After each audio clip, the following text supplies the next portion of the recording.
bonjour ou bonsoir.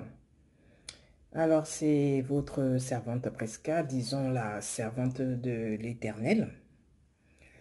Comme d'habitude, je me présente à vous, non pas comme une enseignante de la parole ou une consacrée à quelque ministère que ce soit, mais juste comme une chrétienne qui a envie de partager le peu d'enseignement qu'elle connaît avec d'autres chrétiens.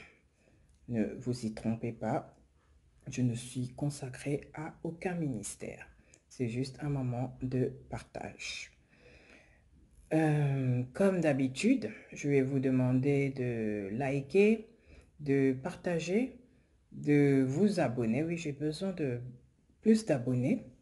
Et surtout, ça je ne le dis pas souvent, d'activer la cloche de notification qui se trouve à côté du mot abonner, afin de recevoir justement une notification chaque fois que je ferai sortir une vidéo. Merci. Alors aujourd'hui, et peut-être pendant un temps, je vais plus raconter des histoires de la Bible. Aujourd'hui, j'ai choisi une histoire, l'histoire de Daniel. Donc, je l'ai résumé sur feuille et je vais vous lire mon résumé. L'histoire de Daniel, parce que je trouve que l'histoire de Daniel annonce les temps à venir, les temps actuels, donc adaptés à la période. Mais ensuite, je vous parlerai d'Adam et Ève, Noé, Job, toutes ces belles histoires bibliques. On n'en parle pas assez et à l'intérieur, on peut tirer beaucoup de choses. Donc, dans l'histoire de Daniel, qui se trouve dans le livre de Daniel dans la Bible et tout, il s'agit d'un jeune homme qui a été déporté d'Israël par le roi Nebuchadnezzar pour la Babylone. C'était un garçon de famille royale ou noble. Ils étaient 4 enfants qui ont été déportés ce jour-là, 4 enfants qui appartenaient à la tribu de Juda. Il y avait Daniel, Anania, Michaël et Azaria. Le chef des eunuques leur donna des noms différents. Pour Daniel, son nom sera Belchazzar. Daniel va demander à l'eunuque qui s'occupe d'eux qu'il refuse de manger en fait les bons mets que le roi donne à ses serviteurs. Et l'eunuque a un peu peur d'accepter parce qu'il a peur que les enfants souffrent de malnutrition. Parce que Daniel veut manger que des légumes sains et boire de l'eau. Mais Daniel s'engage à lui prouver dans 10 jours qu'il se portera bien. Donc c'est ce qui sera fait. Il va accepter et au bout de 10 jours, il va constater que ces garçons auront plus d'embonpoint que ceux qui mangent tous les jours les mets du roi. Il faut aussi savoir que les garçons que le roi demandait pour travailler, pour devenir ses serviteurs, étaient des garçons sans défaut, beaux, intelligents et sages, instruits. Donc, il faut noter là que ces enfants ont eu leurs noms changés. Quand Jacob rencontre l'ange, son nom est changé en Israël. Ce qui signifie que Satan encore nous montre que c'est un imitateur. Et d'où il change le nom de ces jeunes garçons. Et nous tous, quand on rencontre Dieu, là où on nous appelait par exemple colérique, on va t'appeler sage. Là où on t'appelait alcoolique, on va maintenant t'appeler, je ne sais pas, le saint. Et tout, saint de la... comment dire, tu es saint hein, parce que tu ingurgites des bonnes choses. Tu préfères de l'eau au lieu du jus, au lieu de l'alcool. Donc Dieu change aussi nos noms. Donc pendant 3 ans, ces jeunes vont apprendre le chaldéen et les lettres pour servir le roi. Après avoir donc appris tout cela et tout, Daniel, on va remarquer que Daniel, comment dire, explique les visions et les songes des gens. Un jour, le roi est perturbé par un songe qu'il a oublié et il exige que les astrologues, les enchanteurs, les magiciens et les chaldéens lui rappellent quel est son songe et le lui expliquent. Il précise que s'ils ne le font pas, il va les réduire en pièces et ainsi que leurs biens. C'est comme ça que les Chaldéens pensent qu'il n'y a que Dieu qui est capable de faire ça. Et donc le roi veut les tuer puisqu'ils ne peuvent pas traduire son rêve. Et Daniel, trouvant la sanction sévère, se rapproche du roi pour lui implorer quelque temps afin qu'il puisse essayer de voir avec ses amis est-ce qu'ils peuvent traduire son songe. Et à trois, ils vont implorer la miséricorde de Dieu. Et au bout d'un moment, Dieu va révéler tout ce qu'il devait savoir. Et à ce moment, Daniel n'a pas aussitôt couru vers le roi. Mais Daniel a d'abord songé à remercier l'Éternel. Donc, il a loué d'abord l'Éternel avant d'aller vers Arjoc, donc le chef des gardes du roi, pour lui demander qu'il veut rencontrer le roi. Donc, quand Dieu nous révèle quelque chose, remercions Dieu pour la révélation qu'il nous a donnée avant de courir avec cette révélation à gauche et à droite. Le roi regardait donc une statue immense dans son rêve, quand Daniel explique, d'aspect terrible. Elle était faite avec des matières très coûteuses, de l'or, de l'argent, de l'airain, du fer. Mais ce qui était étonnant, c'est qu'elle avait des pieds en argile. Une partie de ses pieds était faite avec de l'argile et tout. Et cette statue, une pierre sans l'aide d'aucune main va se détacher et venir mettre en pièces la statue qui va se transformer en boule et cette boule va être emportée par le vent et la boule en question va donc disparaître. Et la pierre qui va rester va devenir une montagne qui va prendre toute la place sur la terre, qui va remplir la terre. Donc Daniel va expliquer au roi que le songe par rapport au temps du roi, la tête en or, c'était le roi lui-même, et les autres matières, c'est les rois moins puissants qui allaient venir après lui. Et le dernier royaume sera fort grâce au fer, mais il sera fragile par l'argile. Et en fait, il va lui expliquer que ce mélange-là, c'est des alliances humaines qui vont se faire, mais qui seront tissées sans possibilité d'union véritable. Beaucoup d'alliances aujourd'hui des différents pays ne tiennent pas parce que l'union n'est pas véritable. Et des alliances aussi des églises. Et en ces temps-là, Dieu va susciter donc son royaume qui, lui, ne sera jamais détruit. Donc après tous ces rois, le royaume de Dieu va s'installer sur la terre et le royaume de Dieu ne sera jamais détruit. D'où la pierre qui prend toute la place. Le roi, à ce moment, atteste que c'était donc ça le rêve, ça lui rappelait quelque chose. Et il élève alors Daniel en dignité par des présents. Il se prosterne même devant lui. Il glorifie le Dieu de Daniel. Et il établit Daniel donc comme commandant de toutes les provinces et chef suprême des sages. Daniel, à ce moment, placera aussi ses amis aux intendances des provinces. Le songe par rapport à ces temps-ci signifie que plusieurs religions vont s'unir pour devenir plus fortes. Et on parlera d'œcuménisme. La Bible dit que quand vous entendrez parler d'œcuménisme, ce sera les signes de la fin. Et actuellement, nous parlons d'œcuménisme. Et Dieu effondrera tout cela sans l'aide de personne. Juste une pierre, juste un virus peut-être, pour établir une église qui priera donc le vrai Dieu.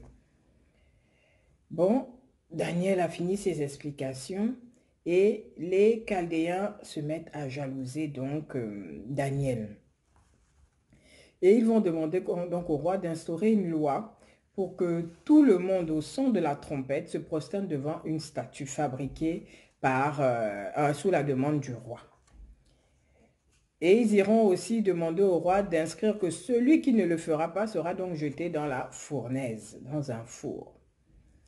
Et voici que les amis de Daniel ne veulent pas se prosterner. On va le dire au roi et et le roi va essayer de leur demander, donc, bon, on va refaire sonner la trompette et vous allez donc vous prosterner comme tout le monde.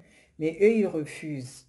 Et c'est ainsi alors qu'ils seront donc jetés dans la fournaise. Ils refusent parce qu'ils estiment que, selon leur croyance, ils doivent adorer Dieu et Dieu seul et personne d'autre. Même si ces personnes-là, ces puissances se nomment Dieu aussi. Donc, ils sont jetés dans la fournaise qui a été bien chauffée et ils sont jetés liés. Au bout d'un moment, on se rend compte qu'ils sont carrément déliés et qu'au milieu d'eux, il y a un quatrième homme avec un visage divin. Là, Nebuchadnezzar va reconnaître la puissance encore du Dieu de Daniel. Il va les libérer. Et le roi va les faire prospérer et demandera à toute la nation de respecter ce Dieu. Après, Nebuchadnezzar témoignera de la puissance de Dieu et demandera à Daniel de traduire encore un autre songe qu'il venait de faire.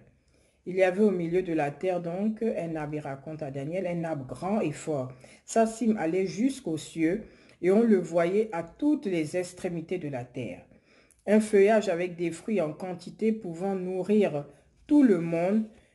Puis le roi dit qu'un saint va demander en descendant du ciel d'abattre l'arbre, de couper les branches, de secouer les feuillages et que les animaux s'éloignent. Que l'arbre ne soit pas déterré, mais lié, enchaîné avec ses racines. La rosée du ciel le mouillera et l'herbe sera son partage.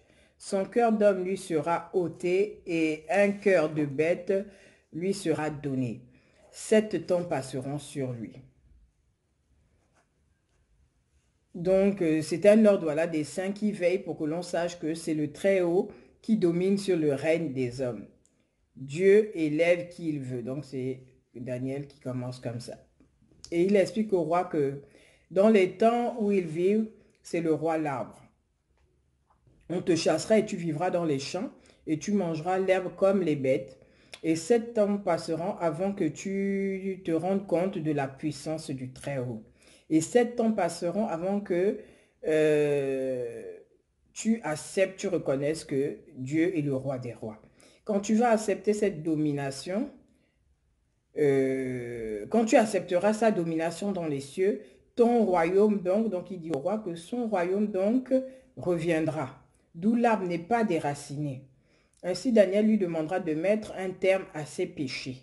Mais au bout de 12 mois, alors que le roi ne met pas de terme à ses péchés, il s'enorgueillit, une voix va intervenir et ce qu'elle va déclarer sur place va s'accomplir. Nebuchadnezzar sera donc chassé et au bout du temps de Dieu, le roi louera Dieu, affirmera que c'est lui qui fait tout ce qui est bon et tout ce qu'il veut. Et à ce moment-là, le royaume sera rendu à Nebuchadnezzar. Aujourd'hui, adapté à notre temps, il y a des religions qui ne cessent de grandir, qui n'arrêtent pas de croître, des églises qui ne cessent de grandir, de croître, basées sur le mensonge. Et Dieu viendra les arrêter un jour.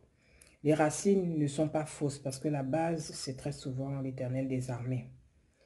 Mais seulement tout ce qui sort de ces arbres, les feuillages, les branches maintenant, ont quitté la vérité biblique. Et c'est un esprit de religiosité qui s'est installé pour plaire aux fidèles, pour plaire aux hommes, sans heurter. D'où on peut parler aujourd'hui d'œcuménisme. Tu ne crois pas en quelque chose, mais tu vas adhérer à t'accrocher à une autre religion qui croit en autre chose. Et en fait, où est la vérité de ce en quoi vous croyez? Donc, pendant ce temps où Nebuchadnezzar a été chassé, après tout cela, en fait, Nebuchadnezzar donc reviendra dans son royaume. Et à la fin, c'est Belshazzar, donc le fils de Nebuchadnezzar, qui va prendre le royaume. Mais Belshazzar ne va pas craindre Dieu comme son père. Il va prendre, son père avait pris à Jérusalem des vases d'or au temple de Jérusalem. Et lui, il va les utiliser lors d'un festin. Et tout d'un coup, pendant qu'il utilisait avec ses amis, ses concubines, ses femmes, etc., et tout, l'extrémité d'une main va apparaître et écrire. Et là, le roi va blêmir. Et il va faire comme son père, appeler tout le monde pour traduire le rêve, mais personne ne le pourra, le songe. Non, l'image qu'il voit, et personne ne le pourra. C'est donc la femme de Belchazzar qui va se rappeler de Daniel et qui va lui demander donc de faire venir Daniel. Et Daniel va lire les Écritures qui signifiait que Dieu avait donné à ton père une grandeur qui faisait que le monde le craignait. Mais il s'en est enorgueilli et Dieu l'a dépouillé de sa gloire et l'a envoyé au milieu des bêtes et il a mangé de l'herbe avec les bêtes jusqu'à ce qu'il reconnut la puissance de Dieu comme celui qui règne sur tout. Et toi, tu ne t'humilies pas alors que tu connais tout ça. Tu utilises les vases du Seigneur, donc tu t'élèves contre le Seigneur qui détient ta vie et il a envoyé cette extrémité de main pour te dire compter, compter, peser, diviser. Donc c'est ce que l'extrémité des mains avait écrit. Compter 2 fois, c'était pour dire que Dieu a compté ton règne et il y a mis fin. Peser, il t'a pesé dans la balance et tu es léger. Divisé, ton royaume sera divisé aux Mèdes et aux Perses. Daniel traduit, mais refuse l'argent donc que le roi va lui donner à ce moment, parce qu'il estime que l'argent est sale. Vous voyez, on peut être serviteur de Dieu, on peut prier pour quelqu'un, on n'est pas toujours obligé de prendre son argent, parce qu'il y a des argents qu'un serviteur de Dieu ne doit pas prendre. Et tout, il y a de l'argent sale. Et ça peut souiller ton ministère. Le roi élève David aussitôt comme 3e personnalité du gouvernement. Et la même nuit, il va mourir. Et Darius, le Mède, comme ça avait été dit, va s'accaparer donc du royaume. Ce qui est écrit, c'est comme cela que Dieu nous juge pour nous accorder sa faveur. Ou non, bien sûr. Ta vie peut être divisée, donc tes bénédictions peuvent être divisées, revues à la baisse, si tu ne respectes pas Dieu.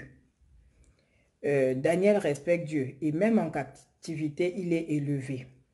L'entourage peut te jalouser, vouloir t'enfoncer. Il faut que tu restes digne, accroché à ton Dieu en tout temps. Ne cède pas aux propositions pour te faire tomber, pour t'empêcher d'être élevé, donc de peser lourd dans la balance de Dieu. Ces gens qui veulent te détourner, allons boire, allons fumer, allons en boîte, faire que des choses qui ne sont pas dignes, c'est juste pour t'éloigner, pour t'envoyer dans les mains de Satan, là où eux ils sont, il veut que tu y résides. Il faut quitter de toutes les mauvaises choses et tout. Quand je dis boire, c'est boire à l'excès. Tout ce qui est à l'excès, parce que la Bible dit que les excès nuisent et tout. Et les mauvais comportements, quand on veut toujours te permettre de rester à l'intérieur de ça au lieu de sortir, ce sont des mauvaises personnes. Donc Darius, lui, il va placer Daniel, chef des satrapes, avec 2 autres. Mais Daniel était si supérieur aux autres chefs que le roi voulait maintenant l'établir chef sur tout le royaume. Et les autres vont donc le jalouser encore une fois. Et cette fois, parce qu'ils sont parfaits, et cette fois, donc les autres chefs vont demander à Darius, le nouveau roi, de faire sortir un décret que quiconque prierait un autre Dieu pendant 30 jours serait jeté dans la fosse aux lions. Donc Daniel va continuer à prier sans se cacher et les chefs vont entrer et le surprendre donc et le dénoncer donc au roi. Le roi Léman va essayer de le défendre et tout pour empêcher qu'il soit jeté à la fosse aux lions. Mais il n'y avait rien à faire. Il avait signé un décret et il doit le respecter. C'est comme ça qu'affligé, Daniel va être jeté à la fosse aux lions parce que les lois sont irrévocables. Pendant ce temps, le roi va se mettre à jeûner toute cette journée en question. La nuit, il ne va pas dormir et à la première heure, au petit matin, il va aller à la fosse aux lions. Et d'une voix triste, il va appeler Daniel en précisant surtout Daniel, serviteur de Dieu vivant. Et Daniel va répondre, il sera content. Et Daniel va répondre, roi, vis éternellement. Oui, mon Dieu a envoyé un ange fermer la gueule des lions. Et le roi Darius va exiger qu'on le libère. Et ceux qui l'avaient dénoncé, eux, furent jetés à la fosse aux lions et mangés rapidement par ces mêmes lions. Et le roi va donc décréter que dans tout le royaume, tout le monde ait la crainte de ce Dieu. Et parce que ce Dieu est vivant. Donc si vous avez la foi, on pourra emmener votre nom chez les féticheurs, dans le feu. On pourra vous enfermer, on pourra vous lier. L'Éternel vous en délivrera toujours. Même s'il arrive à vous enfermer, même s'ils arrivent à vous enfermer, Daniel est enfermé. Mais Daniel ne fonctionne pas seul. Donc, il fonctionne avec un Dieu vivant. Et il va s'activer pour vous libérer de la fosse au lion. Vous savez, c'est pour ça, très souvent, il faut fonctionner avec un groupe. Daniel, quand il a été pris de la tribu de Juda, il a été pris avec 3 autres. Dieu active souvent un petit groupe autour de nous. Adam n'est pas resté seul, il y a eu Ève. Et il demande à Adam et Ève, multipliez-vous. Abraham, il lui annonce qu'il sera plus nombreux que les étoiles du ciel. À Moïse, il va donner un peuple. Dieu active toujours un groupe à côté de nous. Même à Jésus, il a activé des disciples pour marcher avec Jésus, des apôtres. Dieu est amour et seul on ne peut en aucun cas manifester l'amour. Donc voilà pourquoi quand on est en Christ, on fonctionne très souvent avec un groupe. Ça, je dis, ne soyez pas effrayés par les églises. Soyez effrayés par les églises qui ne sont pas de Dieu. Ne soyez pas effrayés par les groupes de prière. Soyez effrayés par les sectes. Soyez effrayés par tous ceux qui ne viennent pas de Dieu. Mais si vous identifiez la main de Dieu, n'ayez pas peur d'être en groupe parce que Dieu fonctionne en groupe. L'amour ne peut pas se manifester seul et Dieu est amour. Alors, on constate aussi dans cette histoire que Dieu prévient souvent par des songes. Il faut juste être disposé pour pouvoir les comprendre. Et quand on a un songe, il faut se repentir dans les temps. Il faut demander pardon. Il faut revenir. Daniel sera prospère sous le règne de Darius et de Cyrus le Perse. Daniel, lui, à son tour, va faire un songe la première année du règne de Belshazzar, roi de Babylone. Il y avait 4 vents des cieux sur la grande mer et 4 grands animaux y sortirent tous différents. Le premier lion avec des ailes d'aigle, on va les lui arracher et il va quitter la terre. On lui a mis un cœur d'homme. Le second, c'était un ours debout sur un côté. Il avait 3 côtés dans la gueule et on lui disait de se lever, de manger beaucoup de chair. Le troisième était semblable au léopard avec 4 ailes et 4 têtes et la domination lui fut donnée. La quatrième était terrible, épouvantable, très très fort. Le quatrième était terrible, épouvantable, très très fort. Avec de grandes dents de fer, il avait 10 cornes, une petite corne qui sortait au milieu des autres, Trois des premières cornes furent arrachées devant la petite, et elle avait des yeux d'homme et une bouche arrogante. On plaçait des trônes et l'ancien des jours s'assit tout en blanc comme neige, les cheveux comme de la laine pure, son trône comme des flammes de feu et les roues comme un feu ardent. Un fleuve de feu coulait et sortait devant lui. Des milliers le servaient et 10 millions étaient avec lui. Les juges s'assirent et les livres furent ouverts.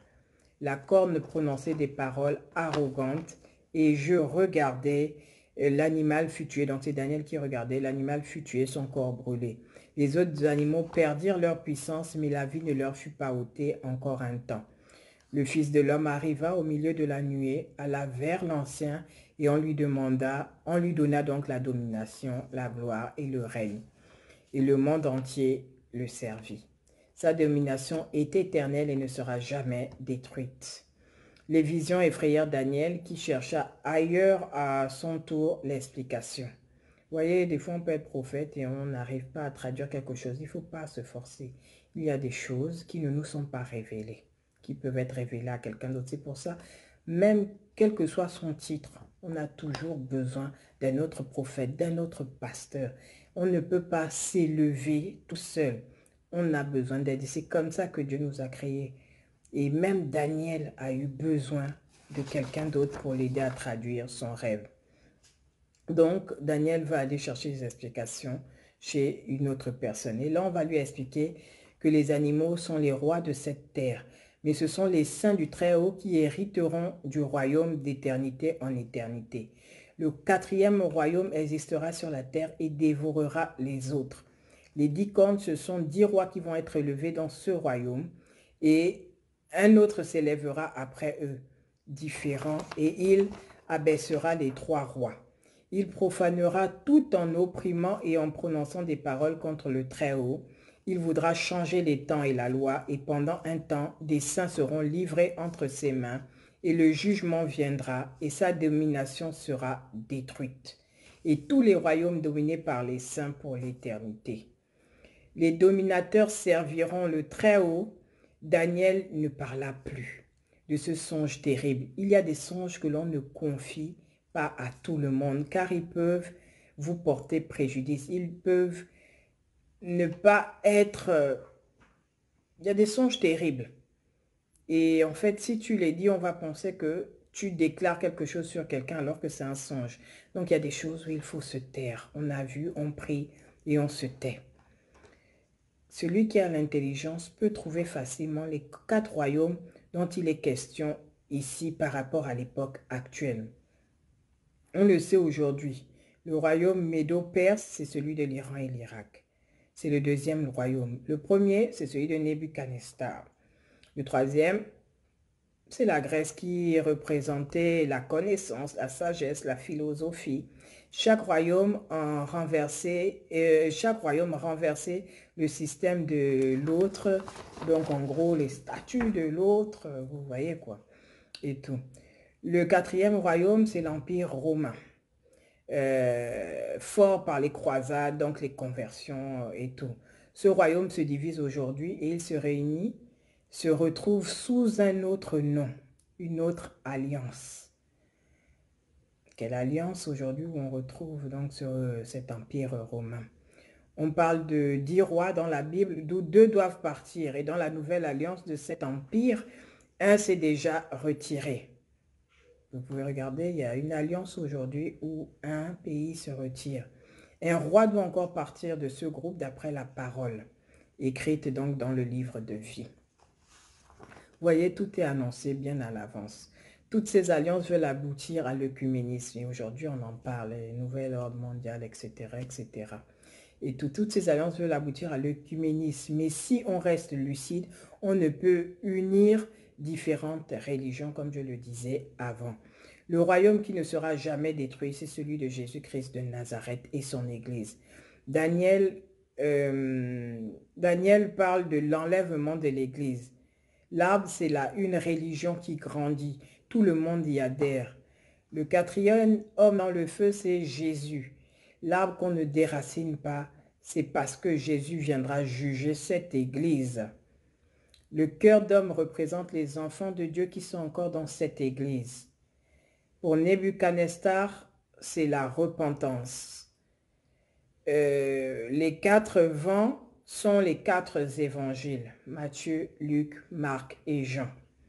4 porteurs de l'arche de l'alliance, donc toujours des ombres, des choses à venir. On a 4 porteurs de l'arche de l'alliance, donc les 4 sacrificateurs, donc ce sont des symboles et tout de ces 4 évangiles.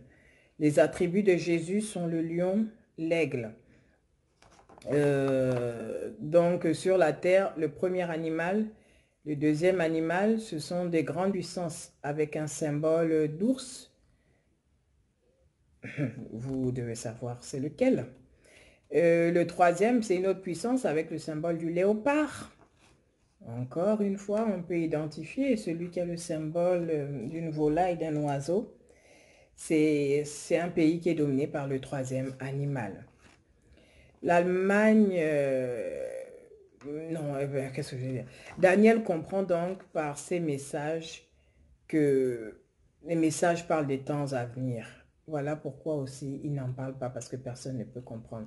C'est Paul qui commencera beaucoup plus tard à comprendre, et Paul ira même à Rome. Mais Pierre, par contre, sur qui a été bâtie l'Église, n'ira jamais à Rome.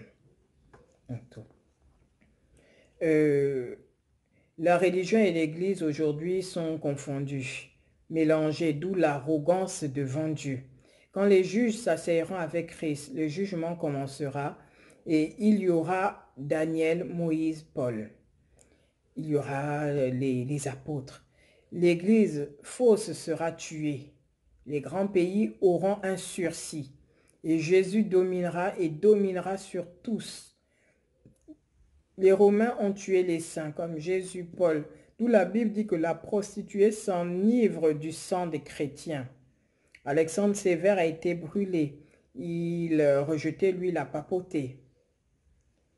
Pierre aussi, d'ailleurs, a été brûlé. Vous voyez, à la 3e année du règne du roi Belshazzar, Daniel eut une vision. Il était à Suse, près du feu du Laï, et devant le feu, un bélier avec des cornes, dont une plus grande que l'autre. Le bélier frappait l'Occident avec ses cornes au septentrion, au midi. Nul ne le résistait et il devenait puissant. Puis un bouc vint de l'Occident et parcourait toute la terre sans la toucher. Ce bouc avait une grande corne entre les yeux et il fonça sur le bélier. Il lui brisa les cornes. Le bélier ne put résister, personne ne pouvait intervenir. Le bouc devint puissant et sa grande corne se brisa. 4 grandes cornes s'élevèrent aux 4 vents des cieux. Une corne sortit d'une autre et prit l'essence du midi, de l'Orient et vers le plus beau des pays. Elle s'éleva jusqu'à l'armée des cieux et mit à terre une partie de cette armée des étoiles. Puis elle arriva au chef de l'armée, lui enleva le sacrifice perpétuel et renversa le lieu de son sanctuaire. L'armée fut livrée à cause du péché, la corne jeta la vérité par terre et elle réussit dans ses entreprises. 2 saints conversèrent sur le temps de la réalisation de la vision, sur le sacrifice perpétuel et le péché dévastateur. Jusqu'à quand le sanctuaire sera-t-il foulé? Et une autre voix vint intervenir pour dire à l'ange Gabriel d'expliquer à Daniel la vision. Il lui expliquera que ce seront les temps de la fin. Sa vision lui montre les temps de la fin. Et il releva Daniel, parce que Daniel s'était couché devant cette vision. Le bélier fort qui dominait, c'est un pays très puissant aujourd'hui. Et un autre pays de l'Occident va renverser le bélier. Et 4 autres pays viendront aider ce pays contre le plus fort. Observez les temps actuels et vous identifierez tout ce que Daniel avait prédit. C'est pour ça qu'on vous dit que la Bible est le livre de la parole de Dieu et non pas écrit par un homme. Elle a été écrite par la puissance du Saint-Esprit qui remplissait ceux qui l'ont écrit. Écrite du moins, mettons. Donc 4 autres pays viendront aider ce pays contre le plus fort et le peuple dit de Dieu. L'ange Michael et ses anges feront tomber Satan et les siens. Le peuple dit de Dieu est dans le faux et ils se sont éloignés de la vérité, de la parole de Dieu, même s'ils réussissent énormément aujourd'hui. Dieu viendra renverser tout cela car ce peuple adorera même un faux Messie et il ramènera les sacrifices pour l'Antéchrist. La vision concerne l'Apocalypse. On ne sait ce sera quand. Le bouc, c'est un pays qui a vécu une grande crise en Occident. J'avance. Vous-même, vous pouvez l'identifier. Et le bélier, les Mèdes et les Perses, pour ramener à notre époque. Il y a des lieux de prière bâtis sur le corps des défunts, sur les sacrifices, et qui n'ont pas que pour Père Dieu et Dieu seul. Donc tout cela se sera renversé. Daniel, ayant pris connaissance de cette vision, ayant pris connaissance que la vision était pour les temps à venir, ne la raconta pas encore une fois. Et il rentra dans un temps de prière, de supplication, quand il vit par rapport au prophète Jérémie que les temps de ruine s'approchaient et des prières de repentance. Vous voyez, quand on voit que des temps de nuit et de ruine s'approchent, au lieu de crier sans cesse, il est bon aussi de se repentir et de demander à Dieu de nous accorder sa miséricorde comme actuellement. Depuis Moïse, les calamités étaient annoncées. Vous voyez, quand on vous dira de suivre Dieu, oui, les calamités étaient annoncées, le confinement était annoncé. Même le peuple hébreu a dû mettre sur leur linteau du sang et rester confinés dans leur maison pour que Dieu agisse. Donc, ne craignez pas quand vous êtes confinés et tout. Il y a possibilité que Dieu est en train d'agir à l'extérieur, à l'intérieur de vous. Donc, soyez plutôt attentifs au moment et tout. Quand on vous dira de suivre Dieu, beaucoup refuseront et des fléaux vont s'abattre sur vous. Pour y échapper, priez et jeûnez. Daniel 10, versets 1 à 3. Dieu veut parler seul à Daniel. Donc Daniel est le seul à voir la vision. Il y a d'autres personnes autour de Daniel, mais ils vont fuir. Donc il y a des fois où Dieu veut nous parler seul. Il ne veut pas nous parler au travers du passé. Il ne veut pas nous parler dans les églises. Comme aujourd'hui, tout est fermé. Alors Dieu veut nous parler à chacun d'entre nous. Au lieu de dépendre des gens, dépendant quelque temps de nous. Oui, je ne remets pas en cause le fait d'aller à l'église. Non, il faut y aller, il faut être enseigné. Mais il y a des temps à prendre seul. Et ce moment, profitez-en pour savoir ce que Dieu vous dit à vous comme Daniel et tout. Donc Dieu annonce à Daniel que depuis le premier jour de sa prière, il a été exaucé. Mais le chef des Perses, donc Satan, a résisté à Dieu pendant 21 jours. Et Michael a combattu. Daniel perd ses forces et Dieu le fortifie. Vous voyez, vous pouvez être dans des situations. Et comment on appelle ça? Vous pouvez être dans des situations. Et vous pensez que Dieu n'agit pas. Si, il agit. Mais Satan, le prince des ténèbres, est là et il essaye d'empêcher la réalisation des bénédictions dans vos vies. Et Dieu est en train de combattre pour vous le bon combat avec l'aide de l'ange Michael. Gardez votre position, ne perdez pas votre foi, quelle que soit votre situation, maladie, blocage sur tous les plans, le mariage, la vie professionnelle. Gardez votre position. Restez dans la fosse aux lions. Aucun lion ne vous dévorera. Restez dans la fournaise. Vous serez déliés. Aucun feu ne vous brûlera. Même si vous êtes enfermé, Dieu est en train de combattre pour vous le bon combat et il vous en délivrera au nom puissant de Jésus. Donc, je continue. Donc, il lui dit que, comment il s'appelle, que l'ange Michael donc, a combattu et Daniel perd ses forces en entendant tout cela. Mais Dieu vient et le fortifie. Oui, il reviendra, il va vous fortifier. Il lui dit qu'il mène un combat contre le chef de Perse et de Javan et seul Michael peut l'aider dans ce combat. Dieu donne à Daniel la compréhension du livre de la vérité. Après Darius, il y aura trois rois perses. Ça, c'est toujours la situation du rêve. Après Darius, il y aura trois rois perses. Le quatrième va amasser des richesses et se lèvera contre le royaume de Javan. Et un roi vaillant va dominer. Il aura une grande puissance, puis son royaume sera détruit et divisé. Vers les quatre vents des cieux, il sera déchiré. Le roi du Midi deviendra fort et un de ses chefs encore plus fort que lui. Et il dominera avec puissance, puis il s'alliera à la fille du roi du Midi, se rapprochera du roi du Septentrion pour une concorde, mais l'alliance ne résistera pas. Un petit issu de cette alliance disposera des forteresses du roi du Septentrion, et il deviendra puissant. Il s'éloignera de ce roi et amènera en Égypte leurs dieux, objets puissants, précieux, etc. Le roi du Septentrion ira contre le roi du Midi et reviendra dans son pays. Avec ses fils, ils monteront des troupes et malgré cela, le roi du Midi les vaincront. Le roi du Midi, oui, va les vaincre. Mais le roi du Septentrion reviendra et il les conquérira encore une fois pour affaiblir le roi du Midi. Il lui donna sa fille, histoire de connaître ses secrets, mais ça ne marchera pas. Même s'il va acquérir encore des îles avant de tomber et disparaître quelque temps. Son remplaçant sera rapidement brisé et remplacé par un méprisé qui fera ce que les autres n'ont pas fait. Aujourd'hui, on regarde une succession de présidents dans certains pays. Et il y a un remplaçant dans un pays précisément qui a pu faire voter des lois que d'autres n'ont pas pu faire voter. Et ce roi-là donc va s'attaquer encore au roi du Midi qui gagnera car les ennemis du roi seront dans son entourage aussi. Ce roi retournera dans son pays avec des richesses et n'arrivera plus à atteindre l'alliance sainte. Et il séduira les traîtres de l'alliance et quelques sages qui succomberont aussi dans le but qu'ils soient épurés, purifiés et blanchis.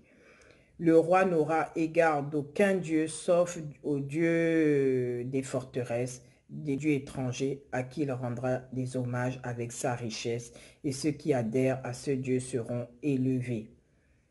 Il y aura un combat final à la fin entre les deux mêmes rois.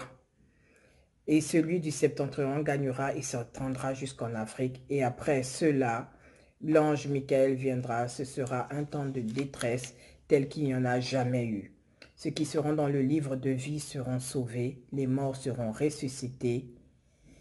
Certains pour la vie éternelle, d'autres pour l'opprobre. Les bons enseignants brilleront à perpétuité comme les étoiles. La voix ajouta à Daniel de sceller le livre, et quand ce sera le temps, certains liront, et leur compréhension grandira. Les voix qui parlaient annonçaient que cela se réalisera quand le peuple saint sera brisé, et elle assurera Daniel de son héritage à la fin des jours. Donc vous voyez, le livre de Daniel nous dit simplement qu'il y a des choses qui se passent actuellement, qui étaient écrites depuis. Et quand on remonte même à l'histoire de Moïse, on voit vraiment que des choses... en fait, c'est comme une boucle. Ce qui est passé revient. Et tout, des fléaux, des confinements, et tout, rien n'est nouveau sous le soleil. C'est pour ça que j'atteste ici que la Bible est le livre de la parole de Dieu. Et c'est pourquoi je fais le choix de vous lire souvent une histoire que je vais essayer de décrypter. Si vous réécoutez lentement cette histoire, ou bien vous la lisez dans la Bible, donc l'histoire de Daniel dans la Bible, vous verrez que véritablement il y a des choses actuelles qui se passent et que Daniel avait déjà décrites sans bien comprendre parce que ce n'était pas des choses de son temps. Soyez bénis, frères et sœurs. J'espère que vous allez liker cette vidéo, vous allez vous abonner et que on se retrouvera pour une prochaine vidéo très bientôt. Soyez bénis. La prochaine fois, je parlerai peut-être, je ferai une exhortation et entre chaque exhortation, je ferai une histoire biblique. Soyez bénis et bon week-end de Pâques à chacun d'entre vous.